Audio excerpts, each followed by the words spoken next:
AMBEDKAR'S idea of human rights.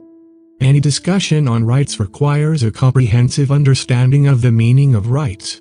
The classical analysis of Wesley Hohfeld 1919 defines rights in 4 different forms of entitlement: claim, liberty, power, and immunity. There have been numerous attempts to capture the features unifying all these 4 forms of rights.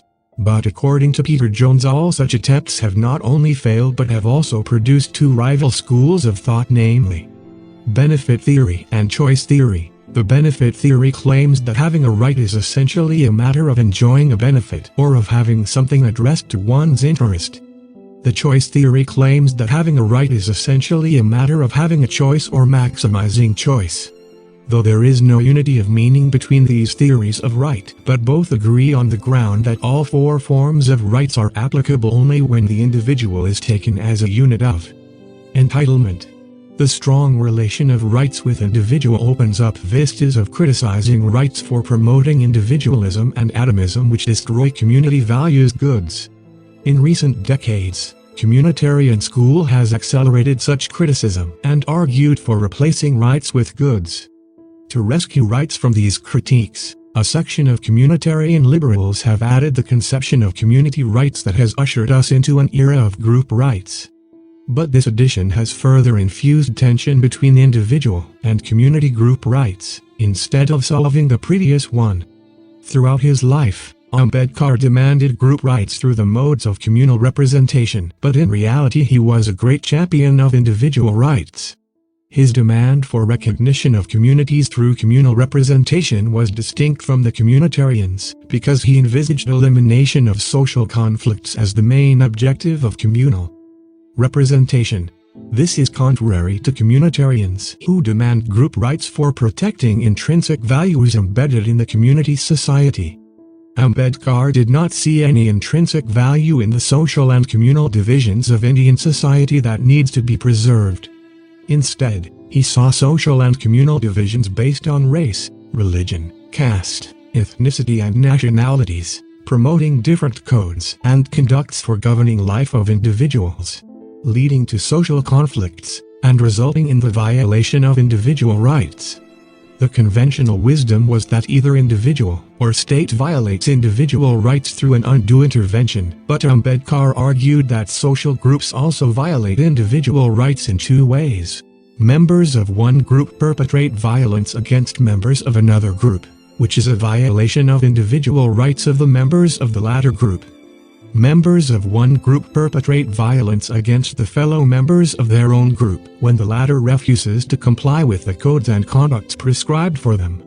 This is also a violation of individual rights. Social groups sustain on the belief of possessing certain sacred value.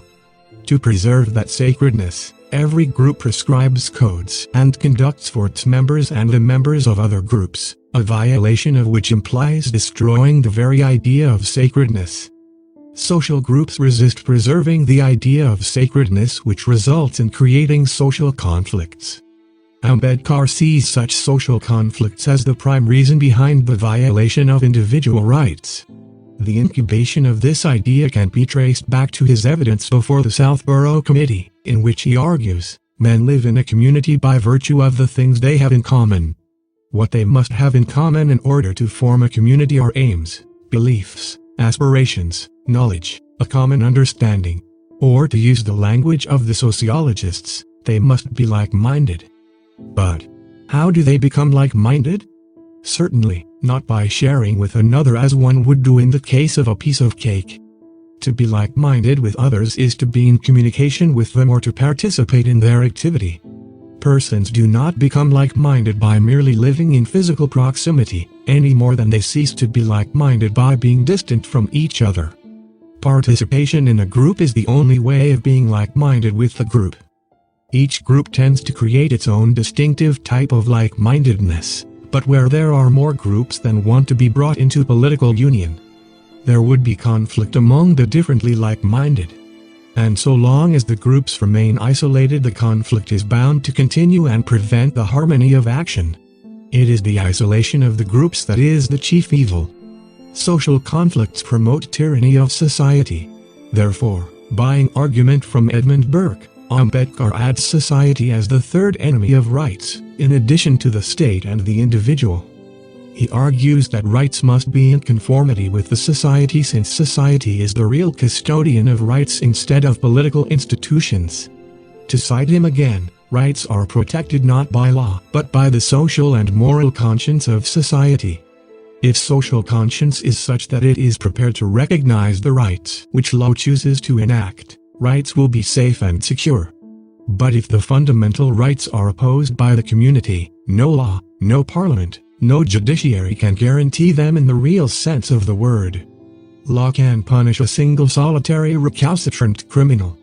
It can never operate against a whole body of people who are determined to defy it. A democratic form of government presupposes a democratic form of society. The formal framework of democracy is of no value and would indeed be a misfit if there was no social democracy. The political never realized that democracy was not a form of government, it was essentially a form of society. It may not be necessary for a democratic society to be marked by unity, by community of purpose, by loyalty to public ends, and by mutuality of sympathy. But it does unmistakably involve two things. The first is an attitude of mind, an attitude of respect and equality towards their fellows. The second is a social organization free from rigid social barriers. Nowadays, we are aware that rights are indispensable to modern democracy. But what does modern democracy really connote? Is it merely political, social or economic as well?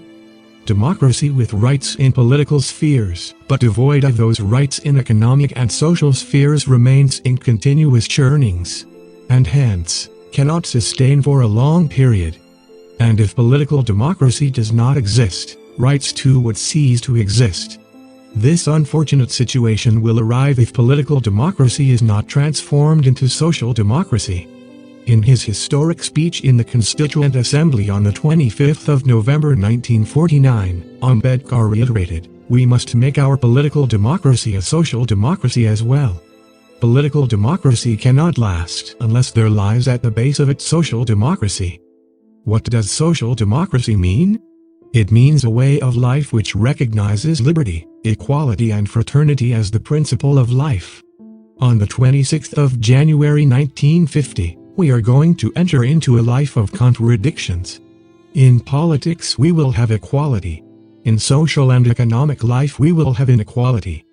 We must remove this contradiction at earliest moment, or else those who suffer from inequality will blow up the structure of political democracy which this assembly has so laboriously built up.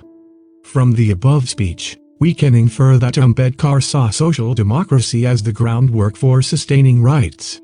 And for establishing social democracy, he seems not only to be advocating for strong intervention of state and society, but also for restructuring society per se on the principles of equality, liberty and fraternity. In this way, he argued for reconstruction of the whole society by eliminating inter- and intra-group domination through the instruments of adult franchise and communal representation. He argues that where the groups allowed endosmosis, the evils of social conflict cease to exist there. The endosmosis among the groups makes possible a re-socialization of already socialized attitudes. In place of the old, new like-mindedness is created, which is representative of the interests, aims, and aspirations of all the various groups concerned.